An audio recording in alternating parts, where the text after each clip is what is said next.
Hi guys, ngayon niya maluluto ko ng ginataang bangus na may itlog maalat. So ayun, una ipipirito ko muna tong bangus. Na-shortcut na nga lang ito pipirito ko sa bangus dahil nga sobrang mapanakit yung mantika, hindi ko kinakaya. Pagkatapos nga niya ipipirito ay nagigisa ko na yung bawang, sibuyas, tapos ilagay ko natin lahat. Napatagal pa eh.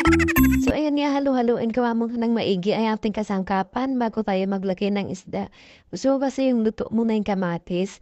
So ayan, nilalagay ko na nga yung bangus na prinito ko kanina. Ganyan.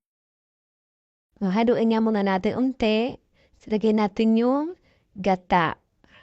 Ayan, nilagyan ko na rin ng sining green.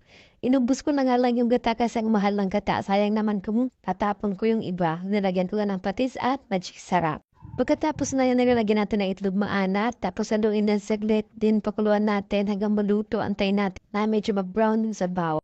So ayun guys, kain na nga tayo. Ayan, pangatlong luto ko na nga to ng bangus na ginataan dahil nga nagustuhan namin ng asawa ko. Ay nahanap-hanap namin yung lasa. Pero ngayon hindi napiligan ko siya ng itlog maanat. Yung diet nga kayo guys, tapos ganito yung ulam nyo, panigurado masisira talaga yung diet nyo. Yan lang, thank you!